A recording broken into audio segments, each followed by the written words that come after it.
ইন্ডাস্ট্রিকে যদি আমরা টিকায় রাখতে চাই আমাদের সাপোর্ট লাগবে। গ্লোবাল সোর্সিং সিনারিও কিন্তু ডিফারেন্ট হয়ে যাচ্ছে। স্কিলস পিপল ছাড়া ভলিউম টু ভ্যালুতে শিফট করতে পারবো না।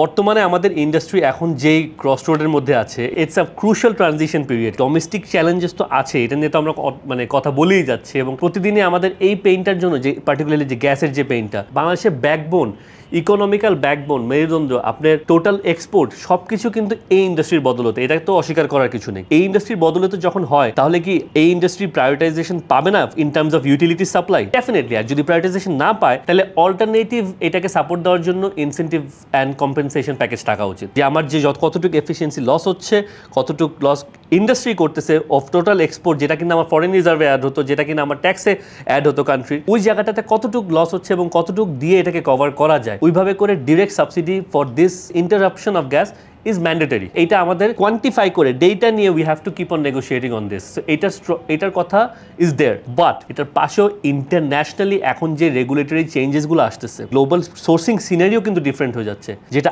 আগে ছিল তা কিন্তু এখনের সেম সিনারিও না। এখন আপনার একটা সাপ্লায়ারকে তার ট্রেসিবিলিটি অ্যাসিওর করতে হবে, তাকে কমপ্লায়েন্স তো definitely we have been working on it for last 10 years। ওই জায়গাগুলোকে 100 থাকতে হবে, ডিক্লেয়ার করতে হবে, তার সাপ্লাই চেইন ডিক্লেয়ার করতে হবে। এইসব করে সে যদি ইন্টারনাল এফিসিয়েন্সি অ্যাসিওর না করতে পারে, একটা গার্মেন্টস ইন্ডাস্ট্রি প্রফিটেবল হতে পারবে না। সো আমাদের উচিত as trade bodies, as industrialist, as government, everyone together এই ইন্ডাস্ট্রিটাকে বাঁচিয়ে রাখা। প্রোডাক্ট ডাইভার্সিফিকেশনের কথা আমরা অনেক বলি, ওগুলো সব হবে আস্তে আস্তে হবে। এগুলো রাতোরাত আপনি একটা দেশের ইন্ডাস্ট্রি, মেজর সাপোর্টিং ইন্ডাস্ট্রি যেটা কিনা 80%-এর উপরে এক্সপোর্টের কন্ট্রিবিউট করে, আপনি চেঞ্জ করতে পারবেন না। জাস্ট লাইক আপনি একটা মেজর 80% যদি আপনার একটা বায়ার থাকে, আপনি কি ওকে রাতোরাত চেঞ্জ করে ফুলফিল করে ফেলতে পারবেন ফ্যাক্টরি? পারবেন না। সিমিলারলি এই ইন্ডাস্ট্রিকেও ফেলানো যাবে না। এই ইন্ডাস্ট্রি সাপোর্ট পেয়েছে গভর্নমেন্ট থেকে, কিন্তু ওই সাপোর্টের বদলতেই কিন্তু এটা গিভ ব্যাক করেছে। যতটুকু পেয়েছে তার থেকে অনেক অনেক বেশি কন্ট্রিবিউশন এটা ইকোনমিতে রেখেছে। সো ওই জায়গাটাতে আমি কিছু পয়েন্ট বলবো যেখানে আমাদের খুবই খুবই জোরালো হওয়া উচিত। এলডিসি গ্র্যাজুয়েশনের পরে আমাদের অল্টারনেট ইনসেন্টিভগুলো কি থাকবে? ডিরেক্ট ক্যাশ ইনসেন্টিভ না দিতে পারলেও পার্টিকুলারলি ক্ষুদ্র মাঝারি ব্যবসায়ীগুলোকে সাপোর্ট দিয়ে যেতে হবে, ওদেরকে গ্রো করতে দিতে হবে। কারণ এই যে করোনার পর থেকে যে ধাক্কা, এই ধাক্কায় ইন্ডাস্ট্রিকে যদি আমরা টিকায় রাখতে চাই, আমাদের সাপোর্ট লাগবে। এটার কোনো বিকল্প নেই। এখানে বললে হবে না যে গার্মেন্টস ইন্ডাস্ট্রি অনেক পেয়েছে, এখন আর পাওয়ার সময় না, এখন অন্য ইন্ডাস্ট্রি পাবে। এটা বললে তাহলে আমরা ন্যাশনাল ইন্টারেস্টকে কিন্তু অবহেলিত করছি। সো আমরা এটা কোয়ান্টিফাই করে দেখাতে চাই, এই জায়গায় আমরা জোরালোভাবে থাকতে চাই। এটার কারণে কিন্তু একটা শক্ত বিজিএমএ দরকার, যারা এই জায়গাতে কাজ করেছে, আগেও কাজ করেছে, বর্তমানে কাজ করছে, স্ট্রংলি কাজ করছে, এবং নতুন যারা উদ্যোক্তা ওদের পেইনটাও যারা বুঝে, রুট লেভেলে যারা কাজ করছে ওদের পেইনটা যারা বুঝে, এই মিক্সটা কিন্তু খুবই দরকার বিজিএমএতে। অ্যালং উইথ দিস পলিসি চেঞ্জেসগুলো কন্টিনিউয়াসলি মেম্বারদেরকে আপডেট করার জন্য এই ইন্টেলিজেন্স একটা ড্যাশবোর্ড থাকা উচিত, যেখানে মেম্বাররা ইজিলি জানতে পারবে কি কি চেঞ্জ হচ্ছে, কি কি তাকে কিভাবে এফেক্ট করবে, কোনটার অ্যাডভান্টেজ সে কীভাবে নেবে। গ্রিন ফাইন্যান্সের কথা যদি আমি বলি, 5% 7% কিন্তু পাওয়া যাচ্ছে লোন মেশিন আপগ্রেডের জন্য। আপনি গ্রিন ফ্যাক্টরি হতে হবে না তার জন্য, কিন্তু কয়জন অ্যাভেল করতে পেরেছে? লেস দেন 5% আমাদের ইন্ডাস্ট্রি থেকে এটা অ্যাভেল করতে পেরেছে। সো এটা আমাদের ব্যর্থতা, যে আমাদের স্মল মিডিয়াম যারা আছে, যাদের এটা খুবই উপকার করতে গ্রোথের জন্য, ওরা অ্যাভেল করতে পারছে না। সো ওইখানে আমাদের কাজ করতে হবে, ওদেরকে এইটাকে ইজি করে দিতে।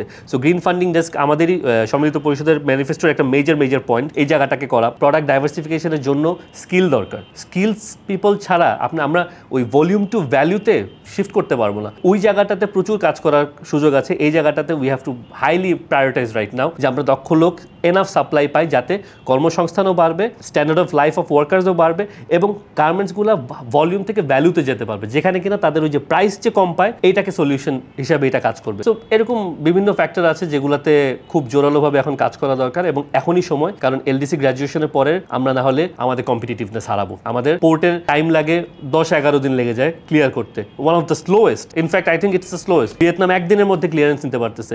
সো গ্রিন চ্যানেল আমাদেরকে কেন দিবে না? যারা reputed exporter, they need the green channel access পোর্টের মধ্যে, যাতে ইজিলি তার গুডসগুলা শিপমেন্ট হয়ে যায়। সো এই জায়গাগুলো আমাদেরকে দিতে হবে, বায়ার কনফিডেন্স আনতে হবে, বায়ার যারা রিলোকেট করছে ওদেরকে অ্যাট্রাক্ট করে বাংলাদেশে আনতে হবে, এফডিআই বাংলাদেশে আনতে হবে, এই ইকোনমিক জোনগুলোকে আরও সচল করতে হবে, এখানে সাপোর্ট দিতে হবে, শেয়ার সাপোর্ট দিতে হবে, যাতে ক্ষুদ্র মাঝারি ব্যবসা এবং নতুন উদ্যোক্তারা ইনভেস্ট করতে পারে, লোকাল ইনভেস্টাররা ইনভেস্ট করতে পারে, ফরেন ইনভেস্টাররা ইনভেস্ট করতে পারে। দুজনের ইন্টারেস্টই আমাদের দেখতে হবে। Only then I feel we can have a very good industry. বাংলাদেশে আরএমজি ইজ আ প্রমিস।